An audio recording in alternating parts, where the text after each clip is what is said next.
Terry, you are sitting in front of me today because my counselor Huh. prescribed your books to me. Yeah, yeah, prescribed your books to me. So I first got New Rules of Marriage.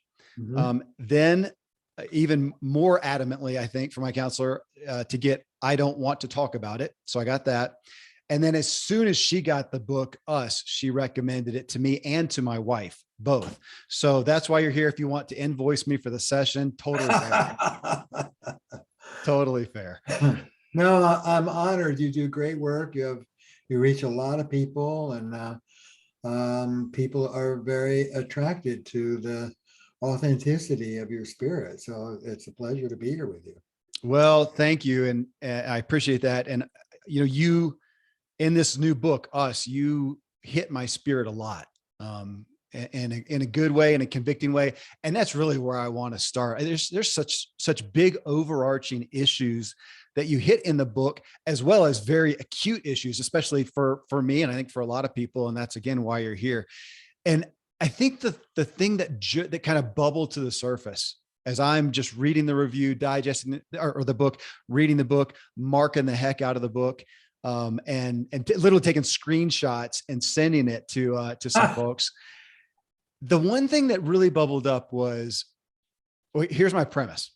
If you're alive today, we do a lot of health and wellness on the show too. And if you're alive today, I mean, you have ingested environmental toxins of many sorts, pesticides, fertilizers, viruses, COVID, whatever. We've all got in it. We cannot escape. You can't be in a bubble. You can't go to an island on planet Earth and not be affected by this stuff. In that same way, is it fair to say that we all have some aspect, some level, somewhere on the spectrum of relational trauma? Oh, yes, we're imperfect beings, and we're raised by imperfect beings. And whether it's active trauma, somebody doing something to you that is unloving, unnurturing, uncaring, or whether it's what we call passive trauma, Yeah. somebody not being there for you in essential ways that you need. It can be very blatant. It can be, I talk about what I call small t relational Thank trauma. you. Yeah. Kevin, I write a lot about the brain in the book, about neurobiology. And one of the things, of course, I say is that we're not freestanding individuals. That's a myth. One way of describing the book is it's a critique of the toxic culture of individualism. And I give the example, neurobiologists talk about parents as neuroarchitects. I love that. Parents Interesting. literally build the brain. And the example I give is a kid who falls off his tricycle and immediately looks at mom's face to see how bad the hurt is. Yeah. That's how we neurobiologically co-regulate each other. We're not freestanding systems. Now, it could be as simple as you fall off your tricycle and you look at mom's face to see how bad the hurt is, and mom is too busy talking to her girlfriend to notice that you're crying, Yeah. or mixing her second martini. That's trauma. And that's not the kind of trauma that's going to show up in a newspaper. It's not broken bone. It's neglect. It's emotional neglect. So you can be injured by any less than nurturant transaction between parent and caregiver and child. Can be injurious. And you can talk about big incest or beatings or whatever, but you can also talk about these micro injuries. Yeah. It's like wearing down a rock with water. Micro injuries that each one isn't that deep, but there are millions of them, day in and day out and day in and day out. And so, no one is, and particularly, our culture is not a healthy culture relationally. Our culture Obviously by the stats. Yeah. I mean, we're not. yeah, our culture is a narcissistic, addictive. We give lip service to relationship, but we don't really treasure relationship. We don't teach our sons and daughters how to have relationships. And inside this dysfunctional culture, many families are not relationally very sensitive to each other. And that's where I came to with this. So if we are that term that you said, parents are neural architects, man, that is daunting as a parent. But yes, so telling and obviously so relevant that I felt like we can't not be brainwashed in our upbringing to some degree. And if we're going to get healthy, we've got to re-brainwash. And so in that sense of, and that's where I wanted to draw us, because trauma is not a word I have associated with for most of my life, because I did not have any big T trauma. But because my parents were human and the people I grew up with are human, there were little T traumas. And now I'm realizing that far later in life than I would wish, but I am. But to that, then we would say, or I feel like what you're showing and casing in the book is because of that, because there are these little T traumas, you can't escape it. You can't not be touched by it. We all become, in your terms, adaptive children to some degree. And we're either going to stay there for all of our lives, or we are going to mature. Let me ask you that one, but then also I would say, is it also relevant to say, okay, in the adaptive child aspect, and I'll take ownership, that maybe there are some areas in life that I have come out of that. I have matured. I have grown up in some areas, and yet there's some other areas where I am totally stuck. And so here we have schizophrenic Kevin, who has come out of it. Well, is that fair? Oh yeah, that's very fair. We develop unevenly in different contexts, different relationships. You're a good dad, but you're a lousy husband, or you're a good coworker, but you yell at your wife. Let me set the framework. Okay. There are three parts of the human psyche. There's what I call the wise adult part, prefrontal cortex, the part that doesn't finish growing in the brain until we're 26 years old. The last part of the brain that matured in us as a species. And it's the higher cortical functions: thinking, reasoning, making deliberate choices, here and now, centered. Okay. Then there are two immature parts of the brain that get triggered when we have trauma triggering. And I'll talk about what that means in a minute. Yeah. The wounded child part of us I write about tends to be very young when I work with it in therapy, first moments of birth up till 4 or 5. This is the part of you that was just on the receiving end of the abuse or neglect. Many people have buried it. It's just, when it surfaces in therapy, it's just overwhelmed. It's just utterly reactive. The wounded child part of you wants to crawl up on somebody's lap and just be held and cry for about 1,000 years. Yeah. So practically pre-verbal. Between these two is the all-important part of us that I call the adaptive child part of us. And much of the book is about that. The adaptive child part of you is how you learn to cope, how you survive, how you kept yourself whole in the face of whatever the imperfect pockets of neglect or abuse were. And it's a kid's version of a grown-up. It's an immature version of a grown-up. It tends to be rigid, black and white, unforgiving, perfectionistic, certain, tight. One of my patients called her adaptive child, I don't mean to offend anybody, but a little fundamentalist that lived inside of her. It's like, that's right, that's wrong, that's good. Okay, now, the hallmark of the adaptive child is that it's automatic, knee-jerk response. And those who are listening and watching, three things. I want you to out yourselves as you're listening. Okay. Fight, screw me, screw you. Flight, and you can flee while standing 6 inches away from somebody. That's called stonewalling. And fix, not a mature, what can I do to make things better, but an immature, anxious, compulsive. Oh my God, you feel codependent. You feel bad. What can I do to make you feel better? I'll twist myself into a pretzel just so you feel okay because I need it to feel okay. Fight, flight, or fix. These are your knee-jerk, adaptive child responses. And of course, they're much more varied than that, but those are the basics. So shall we, Kevin? I'm a fighter. And you? I'm a flight and fix. Oh, that's interesting. No fight. no fight. I'm gone. I stonewall. So I'm like you said, 6 inches in front of your face, but I am out of here. I'm a people pleaser. I'm going to take care of everything. I'm Superman. And to that, you say, I found it twice in the book. Once was in the foreword by Bruce Springsteen.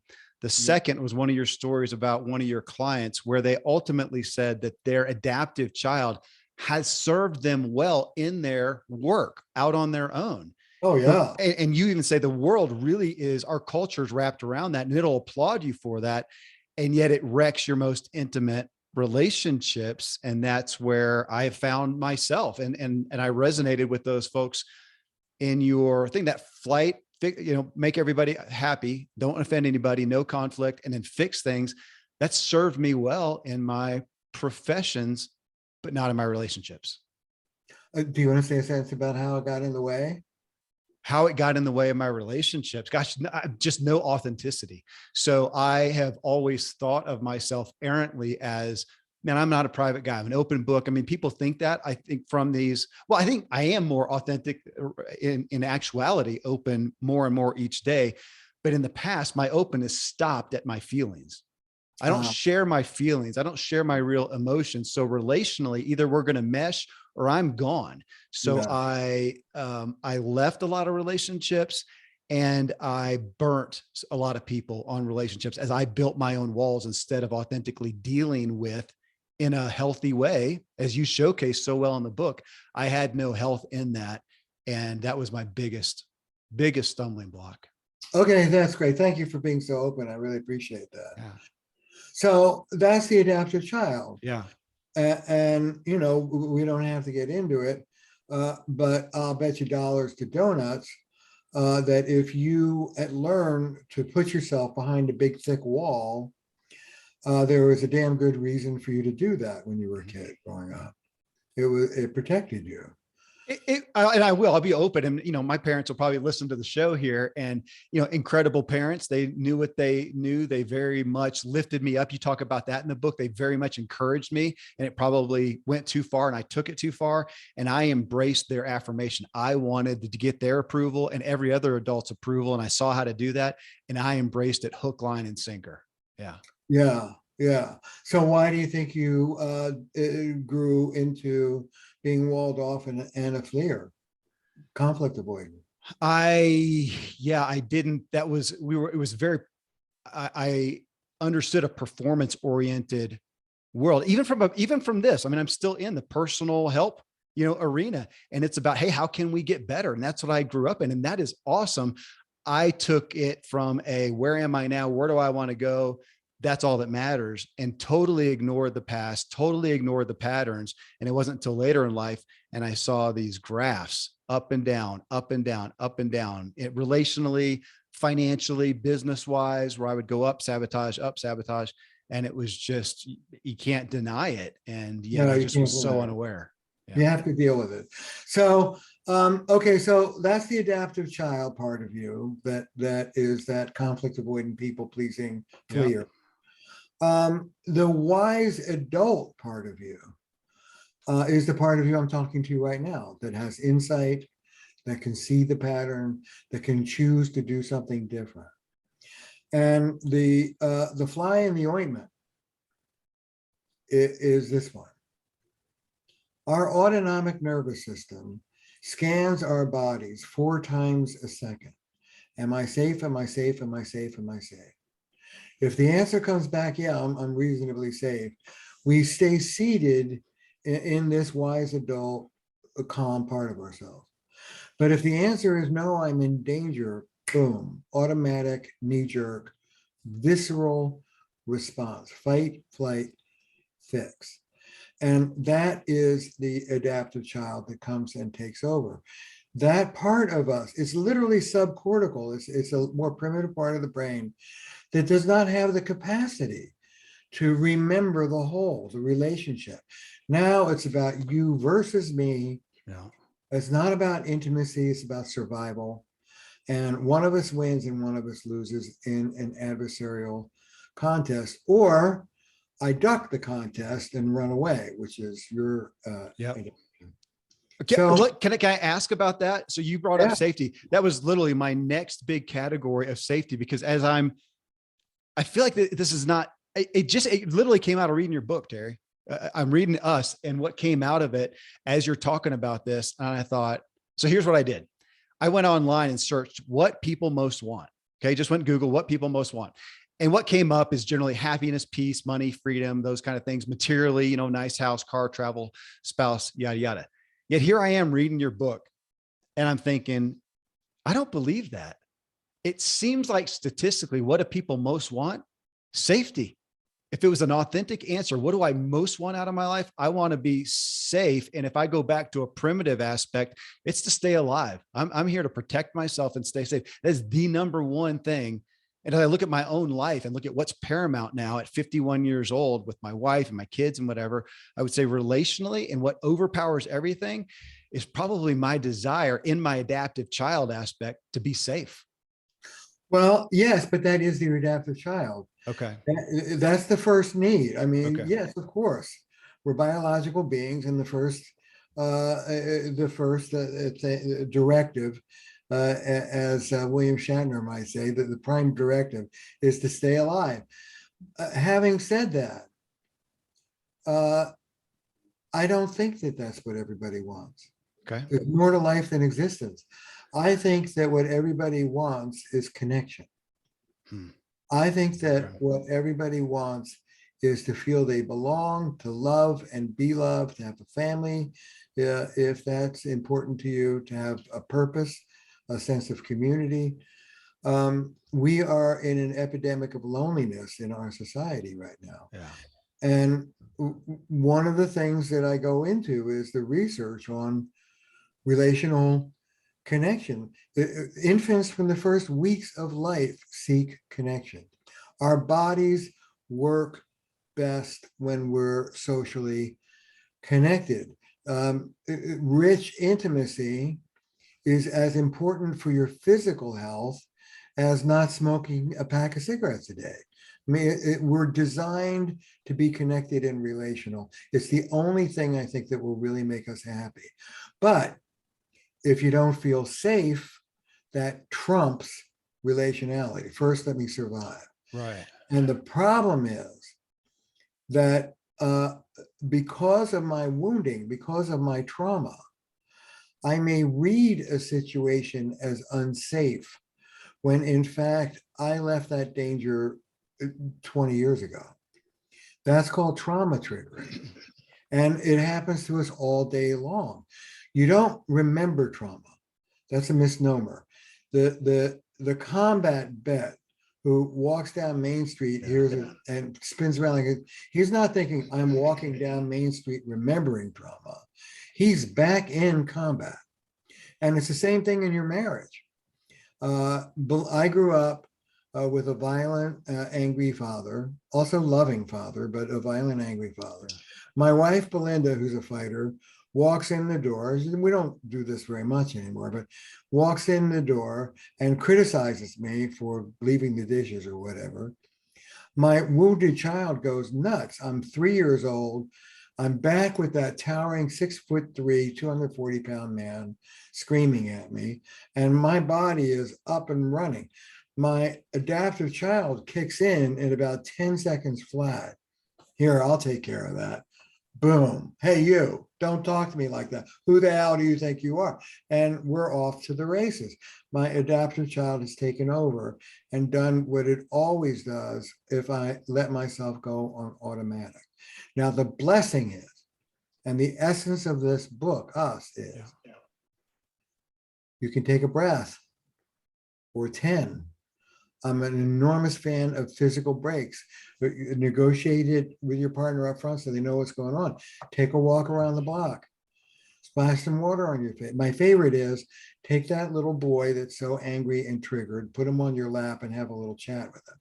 But do what you need to do to wake up that prefrontal cortex and get it back online. It's what I call remembering love. The person I'm speaking to is not my enemy. That's nuts. That's a primitive part of me talking. The person I'm speaking to is the person I love. The reason why I'm speaking is to make things better. Okay, take a breath. Now bring that part of you back into the marriage, and you have a snowball's chance in hell of making things better. And I'm good at the physical breaks. I just don't come back. So I've got to, Well, that's a distancer. I got to finish the loop. But let me ask you about that, Wait, Terry. wait, wait. So, I'm not going to let you off the hook. I'm going to give you a skill. all right. All right. I cover this in the book. It's called responsible distance taking, Okay. as opposed to provocative distance taking, which is what we all do. Provocative distance taking is I'm out of here. Done. Responsible distance taking has two parts. I'm leaving. Here's why. Here's the explanation. And here's when I'm coming back. Okay. And it's now, can I ask you, does your partner chase you when you leave? Does she? Has some, and I've done it to some degree to where there's some aspect of giving up too. But yeah, generally with chase, they're both bad moves. Take better care of her. Yeah. I'm leaving. Here's why. Here's when I'm coming back. And she won't either feel despair or go after you. Yeah. This is a good example of what you can do when you're in your wise adult, which is, let me remember that we're a team. Look, I want to take some distance. Okay, go ahead. If I just take it, my partner's going to get anxious and come after me. That's not very competent distance taking. You want distance? Take care of your partner so she leaves you alone. Yeah. So, okay, here's why I'm taking distance, honey. Here's when I'm coming back. It's not a rupture, it's a break. I'll be back. And then you damn well better come back when you say you're going to. I hear you. And we're again, this is thanks for the counseling session. We'll keep going. Yeah, on this issue, Terry, of connectedness. So that, that's what we most want. So if we go back though and say, okay, we all had some aspect on the spectrum of relational trauma growing up. And then the thing we want most is connection. So we often go forth, and this is what you showcase in the book, and we come into that relationship, and let's just go ahead into a romantic relationship, a committed relationship. And we are looking to fill those voids from an unhealthy, dysfunctional standpoint. And that's where we come together. And you talk in the book, and I'm not quick enough to pull up the note, but about, you're talking about the I versus the you and me. And yet to be a healthy person, to come together and be a you and me, there does have to be a healthy I. Yeah, I'm not saying there's no such thing as an individual. What I am saying, Kevin, is there's no such thing as an individual out of context. You're an individual that belongs in a larger frame. This is what I call ecological wisdom. Look, the book is a critique of individualism. Individualism says it's a delusion. I stand apart from nature. That's what the word means. I stand apart from nature. And it fuses with the older tradition of patriarchy, which I've written about for 40 years. And patriarchy says, not only do I stand apart from nature, but I dominate nature. I control nature. I'm in charge. That masculine, I'm in charge. Dominion, the word you use, dominion, is very, from my religious background, especially, that's a big one. Yeah. Well, the King James Version, people say it's a mistranslation, but God gives Adam dominion over all the things that walk and crawl and fly on the bad idea. The Greeks knew better. The Greeks called that hubris, overweening pride. Today we call it grandiosity. The overweening pride was what brought down all of the Greek tragic heroes in all the Greek plays. They thought they were above nature and could control it. So what I want to replace that with is what I call ecological wisdom. You're not above nature controlling it, whether the nature you're trying to control is your spouse or your kids or your body, I've got to lose 10 pounds, or your mind, I've got to be less negative. Forget it. You're not in control of any of that. We have to trade in this dominant power and control model for the realistic humility of cooperation and collaboration, or we put ourselves at risk, we put our health at risk, we put our marriages at risk, our kids at risk, our society at risk, and the planet at risk. I mean, I'm proud that the book starts with neurobiology. Then the bulk of it is about personal relationships. But then I go on to talk about society, democracy, and the threat of losing it, the threat to the planet right now. We are going to learn. We're going to replace the we're above nature and dominated model with we're in nature and we're interdependent with it, or the consequences are let me give you an example. Yeah. Our relationships, our families, our marriages are our biosphere. We don't stand outside of it. We're in it. We breathe it. So you can pollute your biosphere over here by indulging some temper tantrum, but you'll breathe in that pollution in your partner's resentment or withdrawal or lack of sexuality. You cannot escape. You're an ecosystem. You're connected with each other. Thinking that you're independent of the system you're in is a delusion. It's grandiose. It's not, it ain't real. Now, once you wake up to the reality that you're in your relationships, not above everything. For example, the relational answer to the question who's right and who's wrong is who gives a damn. Yeah. What matters is how are you and I going to work this thing in a way that's going to work for both of us.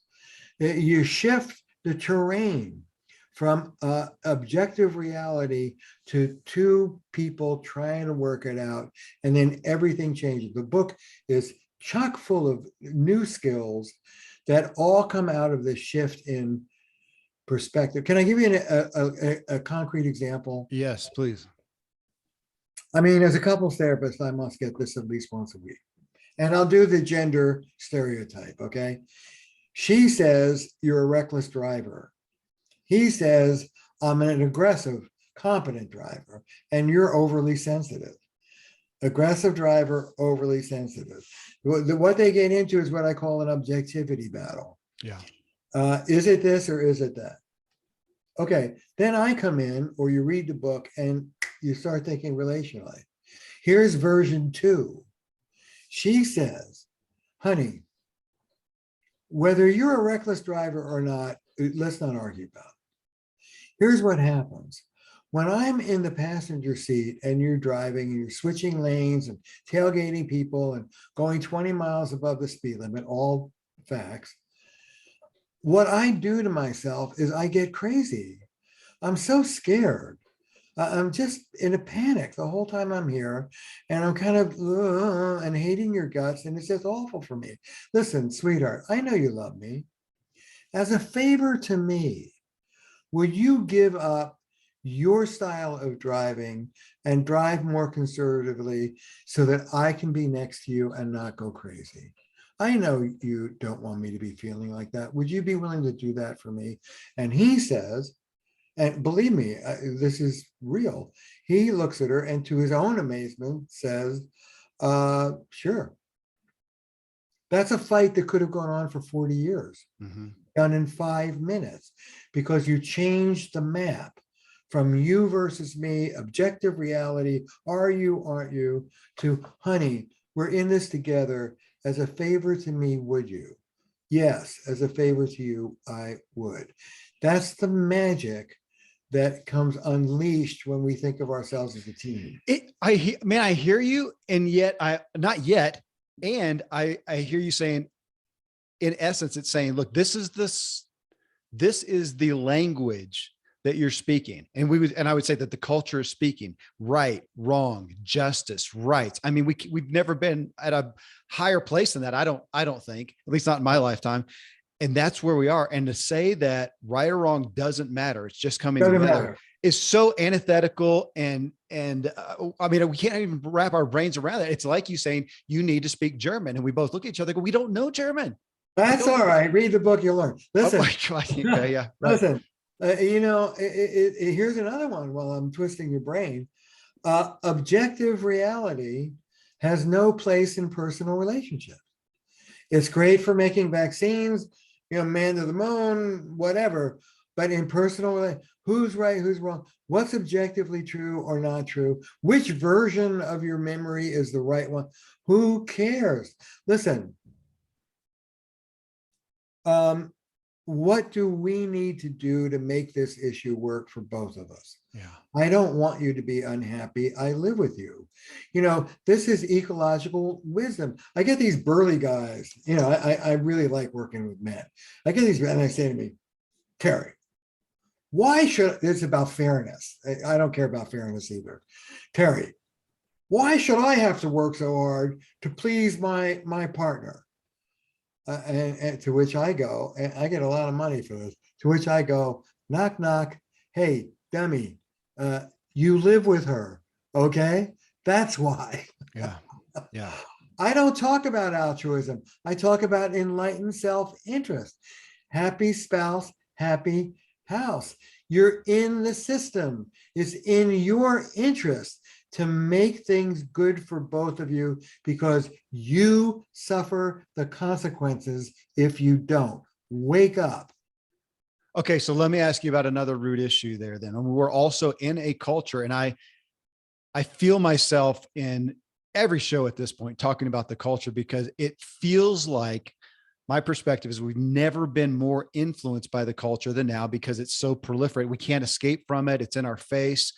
And the flavor, the language of the culture And it's is so divisive. it's so It's divisive, right now. and it's so individualistic. And there's this cry for authenticity. And I feel like from a people's yeah. longing, they want, can I just be liked for who I am? Yeah.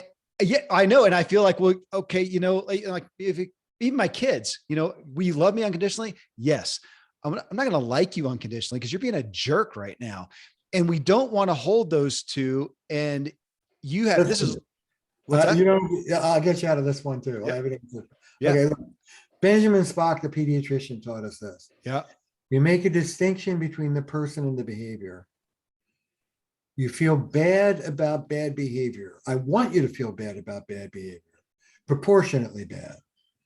You know, you don't feel this bad about running over the kid's doll and only this bad about running over the kid. It should be proportionate. But I want you to feel bad about bad behavior. That's called remorse. But I don't want you to take yourself apart as a human being. I can't tell you how many times I end a session. You're a decent man who's behaved indecently for the last 15 years. Will you let me rescue the decent guy you are underneath from this nonsense that you've been involved in?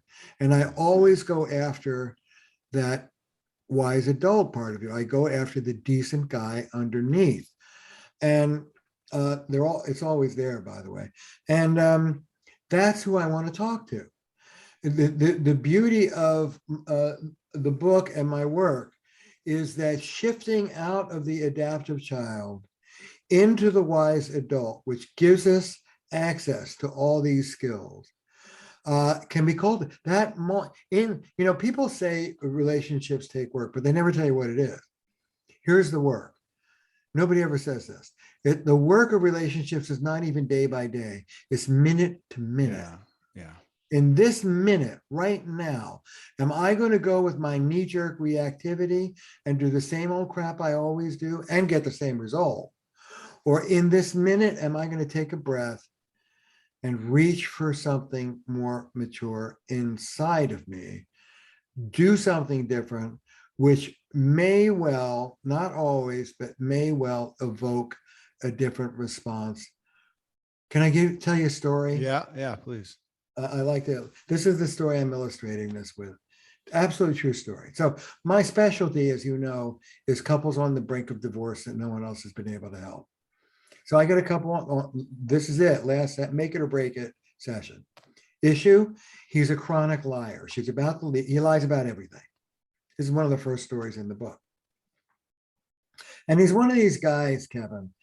I say to this guy, the sky is blue. He goes, well, it's aquamarine. He's not going to give it to me, right? Whatever you say, he's not going to join with you. All right. So I get what I call his relational stance, the thing his adaptive child does over and over again. I teach my students to identify this in the first session. Yours is flight. What's your people-pleasing flight? What's your relational stance? So it takes me 5 minutes to get this guy's stance is evasion. He's got a black belt in evasion. He's a chronic liar. I say the sky's blue. He says he won't give it. He knows how to evade. Okay. So then I ask him a question. And if you're not trained to think relationally, it seems like, wow, that was brilliant. If when you think relationally, it's easy breezy. Show me the thumbprint and I'll tell you about the thumb.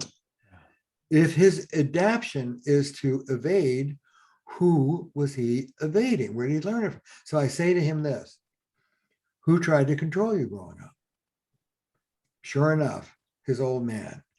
Military guy, how he sat, how he ate, what he wore, his friends, everything. I say to him, how did you deal with this hyper controlling father?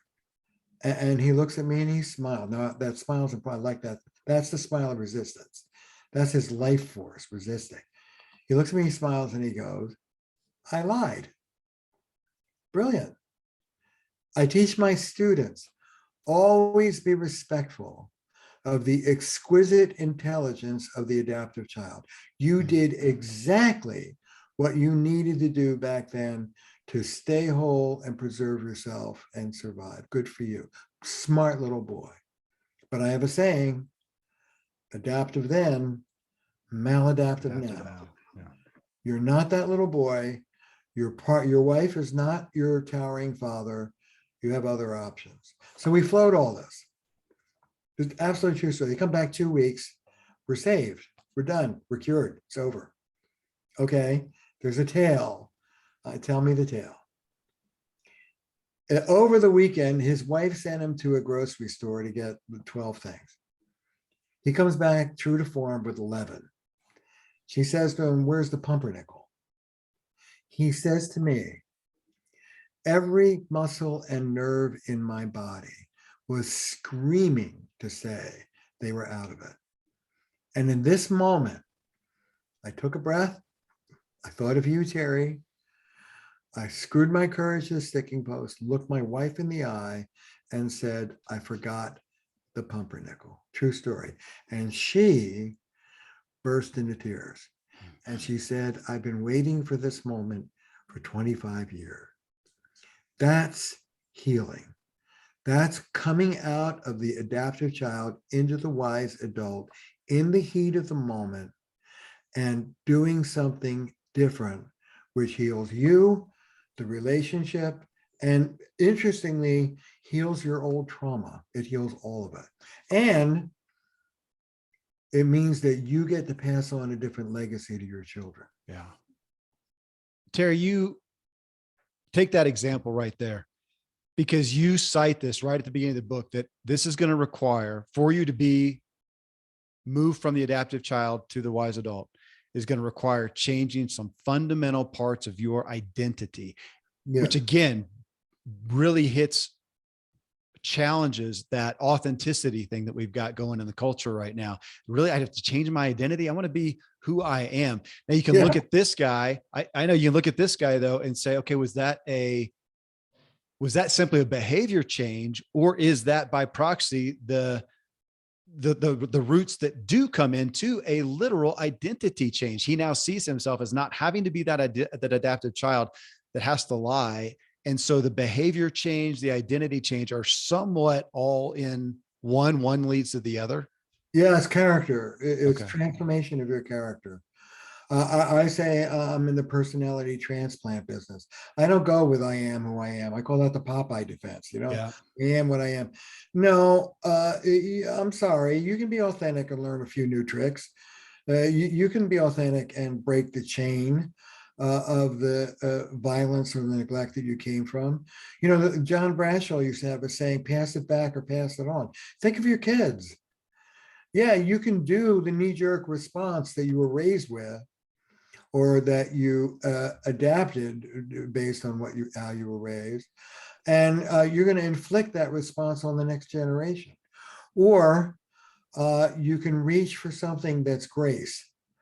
You can reach for something that's heroic, and you literally change the course of history for you and your.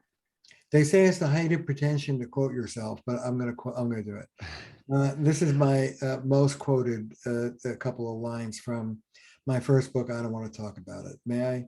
Yeah, please. Family pathology. Yeah. Rolls from generation to generation, taking everything down in its path like a fire in the woods, until one person in one generation has the courage to turn and face the flame. Yeah. That person brings peace to his ancestors and spares the children that follow. This is not just for you. And it's not even just for your relationship. It's what you're going to pass on to the next generation. You have the power to transform the legacy of what you grew up with and hand your kids a better legacy. That's our work. And that's significant. I have that quote pulled out and placed in places where I can look at it. Terry, when you're talking about a couple, I mean, we could say any relationship. I tend to think the marriage is such an acute crucible, but I've seen myself walk out the same things, of course, in every relationship. But if we look at that, you're looking at two people in this sense, and you're talking about right or wrong, like that. Go back to that. Right or wrong doesn't matter. It's to figure out how can we deal with this thing together. How much in your perspective are you looking at the couple's dynamics together? I don't know if I can say as opposed to or versus, but for lack of better terms, versus I'm trying to change the identity of each of these people. They've got to be different people to come together. So one, they got to work together well, regardless. Today, they can start working together better today. I also need to change their identities of who they are as individuals. It's kind of the you and me and the individual. I guess I'm asking that, is there a percentage? I mean, what are we looking at here? Because I feel like a lot of the marriage counseling sometimes looks just at the marriage. And I'm thinking it's just symptomatic of what these people are as individuals. If we don't change the individual, there's no hope. But that just seems to be a struggle. Not for me, and not for the school of therapy I've created, relational life therapy. I have thousands of therapists around the world who we've trained. And it's not either or, it's both. You look at the choreography. Yeah. I teach my students. It's a good word, choreography. Yeah. And I teach the readers of the book to do this. The more, the more. The more partner A pursues, the more partner B withdraws, the more partner B withdraws, the more partner A. So what's the vicious cycle? What's the mutually reinforcing feedback loop? But the site of change is the individual. So in relational life therapy, there are three phases. The first phase I call waking up the client. This is where the therapist lovingly and skillfully brings to your attention what your automatic adaptive child response is that you're bringing into the relationship over and over again. For you, it'd be people-pleasing flight. For me, it would be fight. So, Kevin, let's take a look at this. You are not going to have a passionate, intimate relationship if you're shutting down and fleeing all the time. That's just so the first phase is looking at what you're doing that's blowing your own foot off over and over again, confronting that. I call it waking up the client. And in RLT, relational life therapy, we confront the client so lovingly, so on their side, that they actually feel closer to us because of the confrontation, rather than more. In therapy school, you're taught not to do that. You're taught, most therapy doesn't do much. And part of it is you tiptoe around with kid gloves on. We don't. We form the alliance by telling you what's difficult about what you're doing right out of the gate, but we do it lovingly. There's an art to it. The second phase is trauma work. And we're different from other therapies. We do deep individual trauma work with your partner sitting next to you. I would take you back to your childhood and figure out where those walls came from. You said it was performance-based. Somewhere along the line, little Kevin picked up an idea that to be lovable, he had to be good and maybe even perfect and perform well, and not, ruffle any feathers. Okay, So that little boy somewhere along the line lost the gift of unconditional love and it began to act conditionally. I take you back to that little boy. And, you didn't grow up in a terribly traumatic home. Most people do. And that little boy, for example, that boy in the story with his controlling father, by the time we're done doing work with him, I mean, he's doubled over in his chair and he's crying. And you form a relationship with that little boy. Literally, I have you put that little boy on a chair and begin to talk to him, love him, take care of him, tell him that he doesn't have to be alone anymore, that you're here. That's phase 2. And then phase 3 is education and skills. Let me teach you how to do it right, because you didn't learn it in your family and you didn't learn it in the culture. So for example, how many hours have you spent, well, you flee, so I don't know, but how many hours has the deal been in your marriage? We'll figure this out when we figure out which one of us is right and which one of us is wrong. A fair amount? Yeah. Way too much. Yeah. And how well did that work for the two of you? Terrible. Yeah. Terrible. Because we come back to objective reality, which there is none, and we're both pissing in the wind. Right. So here's an alternative. One skill. All relationships are an endless dance of harmony, disharmony, and repair. Closeness, disruption, and return to closeness. All the skills are about moving from disruption back into closeness. But when we get disrupted, we lose our wise adult, move into you and me, and who cares about the skills?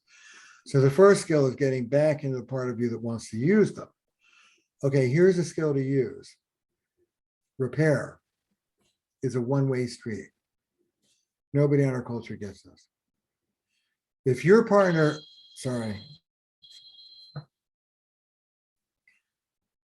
if your partner is in a state of disrepair with you, you have one goal, if you have your head on straight, which is to help them come back into repair.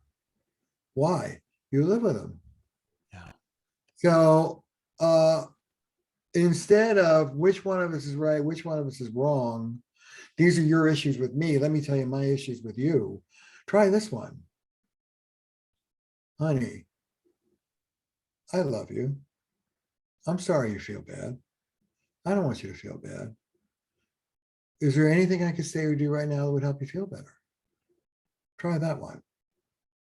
Think it might work better? Yeah. It's thinking relationally. I mean, you say that. I actually pulled it out. This is one of the snapshots of the book that I took with my little camera. And you said it was one of the stories you're telling, and that we as couples generally lack a mechanism of correction. Right. And that's what rang true to me, and what you're talking about here. We understand that objective reality battle as opposed to a mechanism of correction. How do we come together and collaborate, connect, correct together? And it just is it's a different language. It's a different skill set. We don't have we have very primitive relational skills in our culture. There are better ways to. Here's another one. How many of us in our culture have mastered the art of standing up for yourself and cherishing your partner in the same breath? Who does that? No, you're talking boundaries, which is one of the more difficult things of my existence. I'm talking more than boundaries. Okay. The boundaries is the standing up for yourself.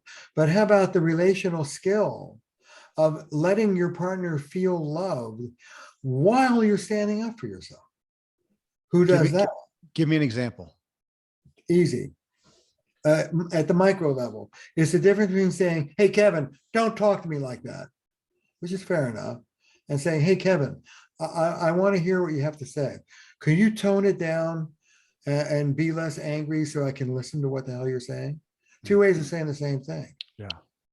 It's the difference between saying, sex, I need more sex in this marriage, and saying, honey, we both deserve a great sex life. We're not having it. What do we need to do to kickstart this thing?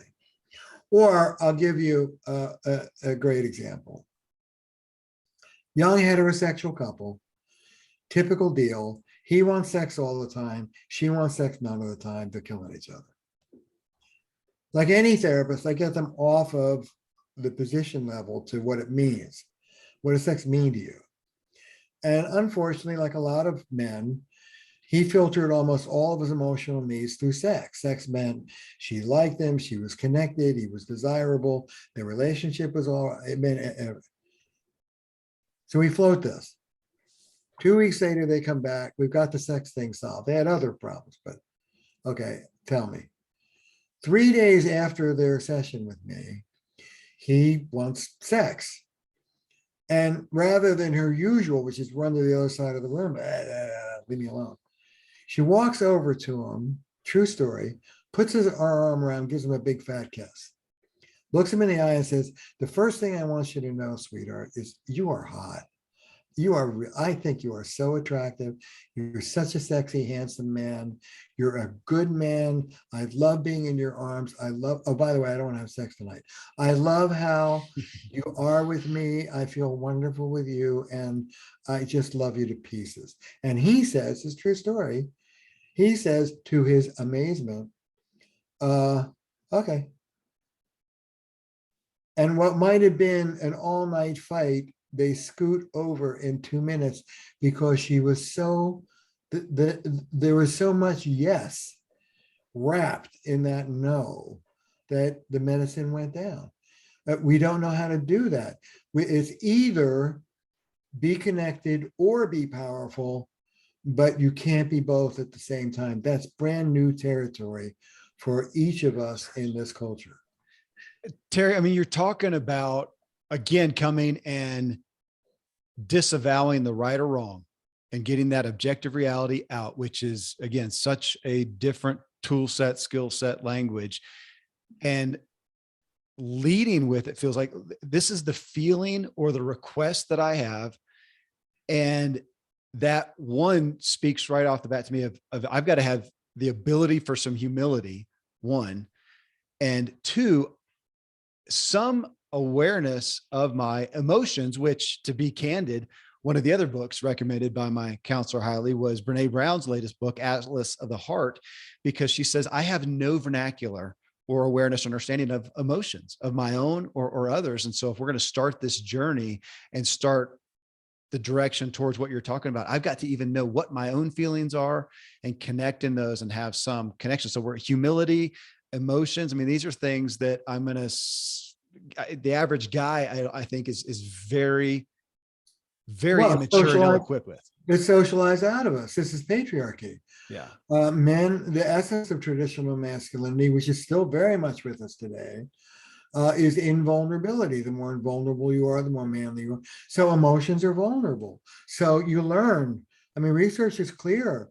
3, 4, 5 is when the boom drops on boys and they stop expressing emotion to a measurable degree. There's a decrease. They still feel it, but they're already too smart to express it. They've already read the code. So now we have to undo it. I say leading men, women, and non-binary folks into true intimacy is synonymous with leading them out of the culture of patriarchy and individualism. It's really new territory for all of us as a people. But I know that we're at the end of our first hour or close to. Let me give you the exercise that I do with men at least once a week. Please. For our listeners. Sorry. Forgive me, you have to edit that out. Okay. No, it's good. Let me give you an exercise that I do at least once a week. Have you got a piece of paper there? Yep. I'm typing. I've been typing the whole time, man. This is my therapy session. Okay. We're going. I want you to write a column, one word and under it. And okay. Yep. One word and then under that the next and under that the next. Okay. But the heading is primary emotions. Got it. There are 7 of them. Ready? Joy, pain, which could be loneliness, helplessness, sadness, fear, joy, pain, fear, anger, shame, guilt, love. Got it? Yep. Kevin, Yeah. look at that list. Tell me what you're feeling right now. Right now, Right this minute, as you sit in that chair, what are you feeling? goodness, I would say more joy than anything. Great. Yeah. Where's that joy in your body? What's the physical sensation? Physical sensation of that joy. My first temptation is to say up here in my head, but then I would almost say in my torso. Okay, great. What's the sensation? What's the physical sensation? A lightness. Uh-huh. If that lightness in your torso could speak, what would it say? What would its message be? I feel probably inspired, and this is a hopeful conversation because it's hopeful of growth and freedom and things of that nature. And so it's uplifting. Beautiful. Okay. Beautiful. Look at the list. Uh-huh. Are you feeling anything else? Even if it's slight. Oh, if it's slight, I would say that there's some shame and guilt in considering these things in the realities of my relationships. Beautiful. Thank you for being so open. Where is the shame in your body? I'm just going to go off the cuff. The first thing thing and feeling I had was right here at my heart. Yeah. What's the sensation? Tightness. If that tightness could speak, what would it be saying? Probably that I'm afraid. Oh, yeah, some fear. Yeah. Okay. And can you say, anyway, this is the exercise. Yeah. And by the time we're done, my friend, you will have laid out so many emotions on the table that, and it works every single time with every man I've ever worked with. And then I get to say the punchline. Here's the punchline. Kevin, you're a passionate man. You're full of feelings. You just laid out 6 of them, for Christ's sake. You never, your feelings never left you. You left them. Yeah. Your feelings have been percolating along the whole time. All you need is a little structure and some words to tune the satellite dish in, and they're all there waiting for you. Let's do a little work. I'll do a feelings journal once a day, blah, blah, blah. Yeah. And let's start to get used to the language of emotion and how to identify them. You will look like a transformed formed person probably in about 2 or 3 weeks. I mean, Terry, your books, again, this is the third one of yours that I've had, and I don't really want to elevate it above the others, but for whatever reason, relationally where I'm at and some of the stories and the story and how you set up the point, it just is masterful. Thank you so Honestly, it was, and it did masterful in a way of me reading it going, you spoke to me, you reached me, you obviously, this is what you do and you understand that. And there's that aspect of, I'm not so abnormal. This is happening to other people as well. Very, in the world, successful people as well. And yet here we are so often having our successes, seeking our joy and peace and fulfillment and all those things, and yet have this weight of these unhealthy relationships that we have taken, as you showcase, from childhood on. And but you give me just as Brene Brown is helping us with vernacular for emotions, maybe you're giving me the vernacular for the problems, for the hangups. Where's the root? Where did this come from? Why am I doing this? Why am I feeling this way? And you're saying that makes sense coming from XYZ. And this is what to do about it. This is how to walk it out. I will ask one more question, because you hear a lot within counseling and marriage counseling and whatnot. When you look at a relationship, whatever the makeup is out of a relationship, and say it's going to have, for it to have the best hope possible, do you need 2 equally willing partners who are willing to embrace this journey together for it to really have the best hope? Well, the best hope, you loaded it with the question, Well, okay. but to work? Yeah. No, as a therapist, I teach my students this. Quite often, one of the two partners is very skeptical, and I specialize in being able to rope people in who have 1.5 feet out the door. And what I say is this: role play Kevin, not the real Kevin, but role play on marital death's door. You tell me you want out. Did you ever love your partner? Yes. Yes. If I could give your partner a magic pill and she were to transform and become the person you always wanted her to be, would you want her? And before you answer, there are three answers. One is yes, I'd want her, in which case we're in business. One is no, no matter what she does, I'm done. I don't want her, in which case it's time to break up. And the third is I don't know. I can't imagine how I feel.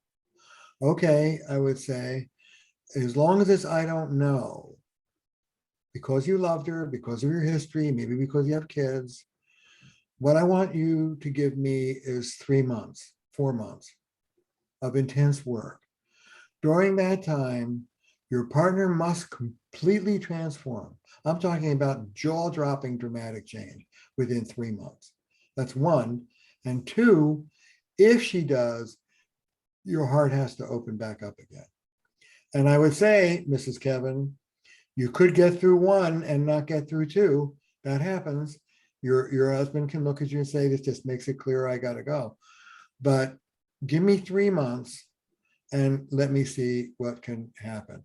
And what I'm after is a completely different personality within 3 months. And we deliver it in relational life therapy. We deliver that because we move you beyond that adaptive child that you've run your whole relationship in. Yeah.